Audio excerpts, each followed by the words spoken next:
আসসালামু আলাইকুম। নবম জাতীয় পে স্কেলের গেজেটের দাবিতে সারা বাংলাদেশে সরকারি চাকরিজীবীরা বিক্ষোভ সমাবেশ করেছে। শুধু যে আজকে বিক্ষোভ সমাবেশ করেছে ব্যাপারটা এমন নয়। আগামীকাল অর্থাৎ 30 জানুয়ারি জাতীয় প্রেস ক্লাবে সকাল 10টার সময় সরকারি চাকরিজীবীরা একটা জনসভার আয়োজন করেছে। এই জনসভায় সারা বাংলাদেশ থেকে সরকারি কর্মচারীরা উপস্থিত হওয়ার ঘোষণা দিয়েছে। দেখা যাক এই জনসভা কতটুকু সফল হয় এবং কতজন মানুষ সেখানে উপস্থিত হয়। এখন আমার প্রশ্ন জেগেছে, এই যে সরকারি চাকরিজীবীরা বিক্ষোভ সমাবেশ করছে, এই বিক্ষোভ সমাবেশ কতটুকু যৌক্তিক এবং সরকারের কাছে কি মেসেজ দিচ্ছে?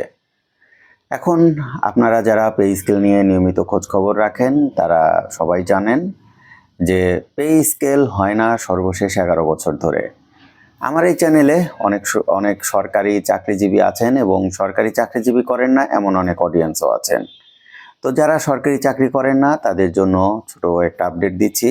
সরকারি চাকরিজীবীদের সর্বশেষ বেতন বেড়েছে 2015 সালে। তারপরে সরকারি চাকরিজীবীদের আর বেতন বাড়েনি। এই অবস্থায় সরকারি চাকরিজীবীদের দৈনন্দিন জীবনের খরচ তো অনেক বেড়ে গিয়েছে, কিন্তু পে স্কেল হয়নি। এখন সরকারি চাকরিজীবীরা যে পে স্কেলের দাবিটা করছে, নিয়ম অনুযায়ী সেই পে স্কেল হওয়ার কথা ছিল 2020 সালে। দীর্ঘ 6 বছর হতে চলল, পে স্কেলটা এখনও বাস্তবায়ন হয়নি। সর্বশেষ অন্তর্বর্তীকালীন সরকার এসে পে স্কেল বাস্তবায়নের একটা সিদ্ধান্ত নিয়েছিল। সেই সিদ্ধান্তই থেকে গিয়েছে, কমিশনের রিপোর্ট পর্যন্ত আটকে গিয়েছে। এখন আমরা বিভিন্ন সময়ে বাংলাদেশের বিভিন্ন উন্নয়নমূলক কাজে আমলাতান্ত্রিক জটিলতার অজুহাত দিই। এখন দেখুন পে স্কেলের যৌক্তিক দাবি সেটিও কিন্তু আমলাতান্ত্রিক জটিলতায় আটকা পড়েছে। এই যে আমলাতান্ত্রিক জটিলতাকে দোহাই দিয়ে আমরা উন্নয়নমূলক পরিকল্পনা যে হয় না, বাস্তবায়ন হয় না, সেটাকে দোষারোপ করি। এখন এই যে পে স্কেলটা হচ্ছে না, এখানে কি আমলাতান্ত্রিক জটিলতার দোহাই? অবশ্যই না। সরকার চাইলে পে স্কেলটা বাস্তবায়ন করে দিয়ে যেতে পারত। তাদের কাছে একটা যুক্তি, সেটি হলো সময়ের স্বল্পতা।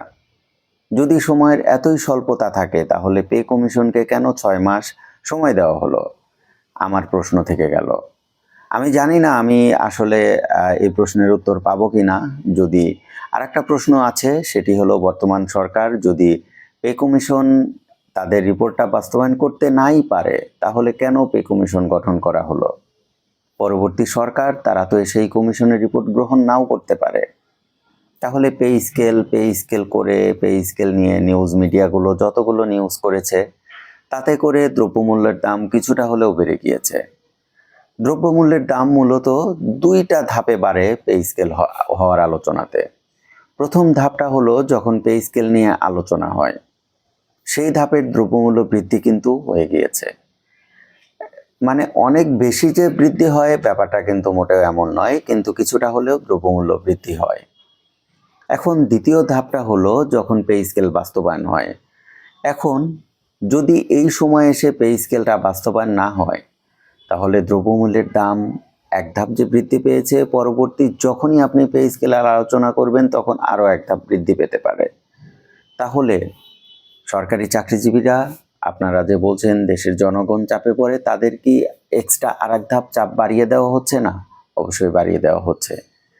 এই কারণে পে স্কেলটা এই সময়েই বাস্তবায়ন করাটা জরুরি। আমি সরকারি চাকরিজীবীদের পে স্কেলের দাবিতে সারা বাংলাদেশে যে বিক্ষোভ সমাবেশ হয়েছে তার কিছু অংশ আপনাদেরকে আমি ডিসপ্লেতে দেখিয়ে দিচ্ছি। এই যে সরকারি চাকরিজীবীরা পে স্কেলের দাবিতে বিক্ষোভ করছে, কেন করছে? কারণ তাদের দেয়ালে পিঠ থেকে গিয়েছে। আগামীকাল প্রেস ক্লাবে সকাল 10টায় সরকারি চাকরিজীবীদের বিক্ষোভ সমাবেশ অনুষ্ঠিত হবে। সেখানেও অসংখ্য সরকারি চাকরিজীবী উপস্থিত হবে, এটি ধারণা করাই যায়। ঢাকার বাইরে থেকে অসংখ্য সরকারি চাকরিজীবী এসে সেই বিক্ষোভ সমাবেশে অংশগ্রহণ করে। এখন দেখা যাক সরকার কি সিদ্ধান্ত নেয় পে স্কেল বাস্তবায়নের ক্ষেত্রে। আজকে এই পর্যন্তই। কালকে বিক্ষোভ সমাবেশের বিস্তারিত তথ্য নিয়ে আপনাদের সামনে আবার হাজির হব। সেই পর্যন্ত আমার চ্যানেলের সাথেই থাকবেন। আসসালামু আলাইকুম।